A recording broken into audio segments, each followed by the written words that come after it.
Bonjour à tous et à toutes, ici Nicolas de Montréal et on est mercredi, c'est la fin de la journée et c'est une journée de pluie comme vous voyez, j'ai la tête dans les nuages, Montréal est dans les nuages.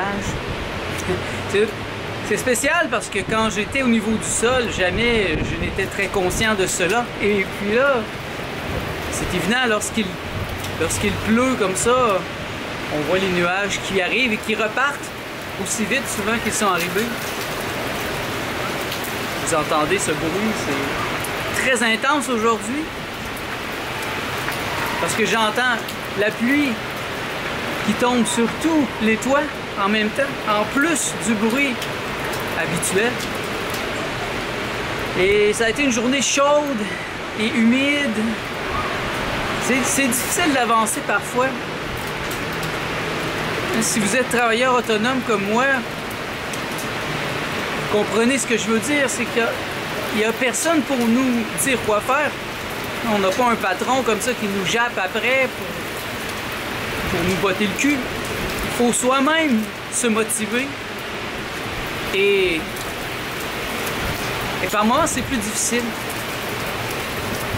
Je suis quand même très bon à ça, je suis très motivé, je suis une personne qui a beaucoup de motivation. Puis ça m'en prend parce que les 10 années où j'ai été sur l'aide sociale, ben moi je ne suis pas resté devant ma télévision à boire de la bière. Mais non, j'ai vraiment travaillé fort, j'étais extrêmement productif. Et ça je le dois à ma propre automotivation parce qu'il n'y a personne qui était là pour me dire quoi faire. Et je me levais le matin et j'étais inspiré. L'inspiration pour moi c'est ça mon moteur. Et comme aujourd'hui, l'inspiration est là, mais l'atmosphère est dense, très lourde, donc c'est plus difficile.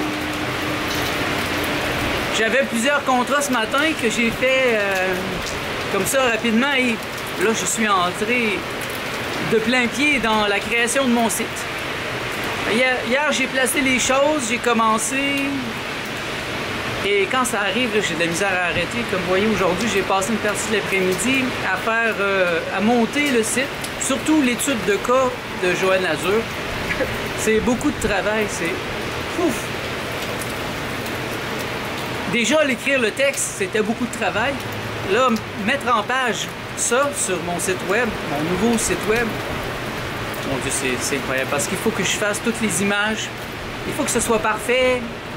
Non, si je mets 4 photos une à côté de l'autre, ben, je les veux carrées, toutes la même grandeur. Je veux pas une rectangle, une carrée, une longue. Non, moi je veux que ça soit parfait.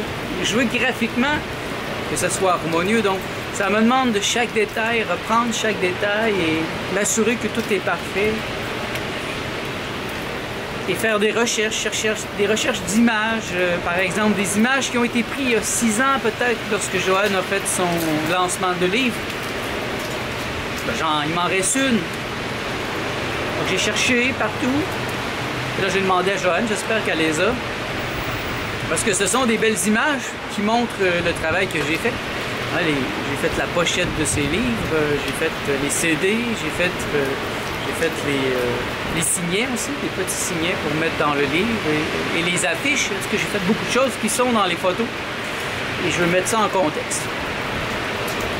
Alors comment on fait pour être motivé quand on est travailleur autonome? Mon Dieu. Je peux vous dire que bon, il y a une motivation, c'est l'argent, mais c'est pas la vraie motivation parce que c'est pas le but de ma vie. Franchement, le but de ma vie n'est pas de faire beaucoup d'argent. J'aimerais ça en faire. J'aimerais ça que quelqu'un m'apporte des poches d'argent. Si ça vous tente, si vous êtes très riche, eh bien, envoyez-moi votre argent. Mais en fait, il y a quelque chose de plus que ça, c'est évident. Moi, je vois toujours l'aspect spirituel aussi. C'est quoi l'aspect spirituel, l'aspect éthérique de ce que je fais présentement? C'est une forme d'appui. J'appuie les gens dans ce dans quoi je suis le meilleur. J'ai trouvé ma force Et cette force, maintenant, je peux la partager. Ça a été long avant que je la partage. Ça m'a pris longtemps. Parce que, comme j'ai déjà dit, j'ai commencé à travailler vers 33 ans. J'étais pas prêt avant, j'étais pas prêt à la partager, j'étais pas rendu là. Et mon égoïsme, ma centration, m'a servi dans mon art. Et maintenant, ben, je peux la partager. Et j'éprouve un plaisir, franchement, j'éprouve un plaisir à faire des beaux sites internet, à faire en sorte que la personne se présente mieux. J'ai plusieurs clients comme ça, je leur ai enseigné comment se présenter, comment bien se présenter. Parce que beaucoup de gens vont prendre des photos avec un Kodak, hein, ils sont comme ça, avec un double menton, triple, des fois quadruple menton, alors qu'il suffit de faire ça. Vous voyez, d'avancer un peu la tête. Et là, on a un schlack. On voit bien la mâchoire. Donc, il suffit de bien se placer. Alors que deux gens vont se placer comme ça. Et comme ça, ils peuvent être vraiment beaux. Donc, parfois, c'est juste une question d'un millimètre de tourner la tête, de bien se présenter. Mais c'est comme ça dans tout. On fait comment je présente mon site internet, comment je me présente sur Facebook. Regardez votre photo Facebook. Ça en dit long sur ce que vous êtes, sur votre état d'esprit. Moi, quand je vois des photos floues, je comprends tout de suite que la personne, elle est floue. Elle n'est pas claire dans ses idées, elle n'est pas claire dans sa pensée. Donc, c'est ça qu'elle exprime. Elle montre une photo d'elle floue. Et il y en a plus que vous pensez. Et vous me direz, c'est pas si grave sur Facebook.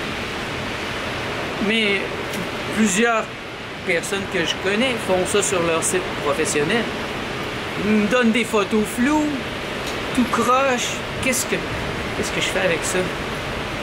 Mais ça m'arrive souvent de devoir intervenir, de devoir vitupérer contre eux, en essayant de leur faire comprendre que souvent ce sont des gens, même dans la conscience, des gens qui vendent la conscience, l'éveil, la clarté, et puis là ils me donnent des photos floues. C'est ridicule. C'est as above, so below. Ce que tu es en haut, tu l'es en bas. Donc, regardez votre photo Facebook, votre photo dans vos réseaux sociaux. Est-ce que c'est une belle photo floue ou c'est une professionnelle ou tout au moins une photo qui vous met bien en évidence avec des belles lumières? Il suffirait que je me retourne comme ça pour avoir aucune lumière dans mon visage et le paysage complètement blanc à cause du contraste. C'est ridicule, mais plusieurs de gens que je connais m'ont donné ce genre de photos. Ils se mettent devant la fenêtre. Non, ils se mettent dos à la fenêtre. Donc, ça défie l'idée de bien se présenter. Au lieu de se mettre devant la fenêtre et de mettre l'appareil devant, comme je peux le faire. Moi, je ne peux pas le mettre complètement devant parce que je suis quand même au 29e étage, mais vous voyez que j'aimerais beaucoup me mettre dans l'autre sens où on voit Montréal derrière moi, mais je n'ai pas assez de lumière, donc je serais foncé, je serais noir. Donc, c'est simplement de savoir bien se placer, de faire des tests. Moi, j'ai toujours pensé ma vie un peu comme un astronaute. Essayer d'être capable de tout faire dans une petite bulle, d'être autonome, de ne pas dépendre des autres, d'être capable de travailler dans mon petit local, mais de faire mon exercice, de faire à manger, de tout faire dans un petit espace. Ça, si un jour j'ai un gros espace, ben ça sera facile, mais... Et ça m'a beaucoup aidé à faire à opérer le miracle. Opérer le miracle. L'opérationnalité du miracle est très importante dans ma vie. C'est fondamental. Ça ajoute une couche de magie, de spiritualité, de miracle dans la réalité qui parfois peut être triste, peut être morose, morose. Si on regarde les nouvelles, si on regarde le climat ambiant sur la Terre, c'est pas toujours drôle. Et comment rester motivé? Ben, c'est une question que je me repose à moi-même, en fait, tout au long de cette vidéo pour vous donner peut-être quelques réponses. Si vous avez des réponses aussi, ça me ferait plaisir de les entendre. En vérité, moi, j'ai jamais manqué de votre motivation. Je peux avoir des moments comme aujourd'hui plus lents, mais c'est souvent à cause de la température. C'est aussi ma visite chez ma famille en fin de semaine m'a demandé beaucoup d'énergie. Pas nécessairement physique, mais énergétiquement, là, au niveau électrique, ça m'a demandé beaucoup. Et moi et Martin, on était totalement vidés hier et avant-hier. Et là, je commence à reprendre mon énergie. Par chance, j'ai l'inspiration. Et je dirais que c'est ma motivation principale, l'inspiration. L'inspiration qui est là, je sais comment l'amener dans ma vie. Je sais comment m'en servir pour rendre les choses plus magiques, plus belles.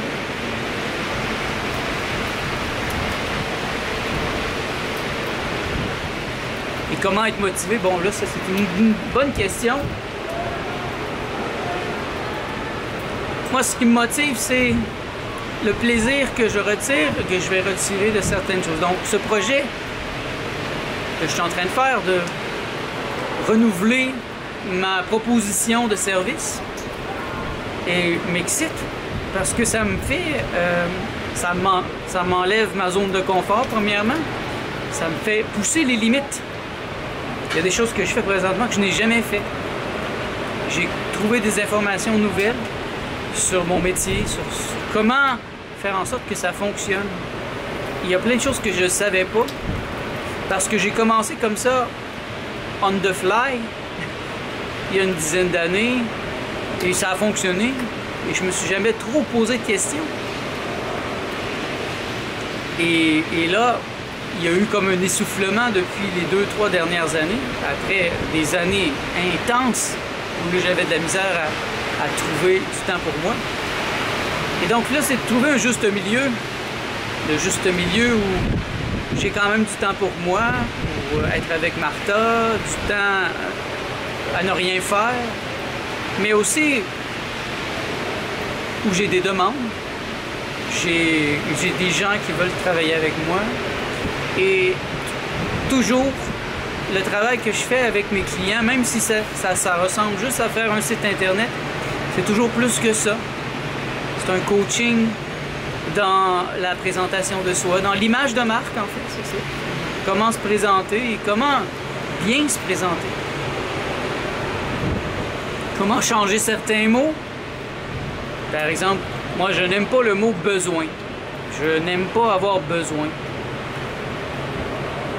Je préfère le remplacer par « désir ». Je désire telle chose.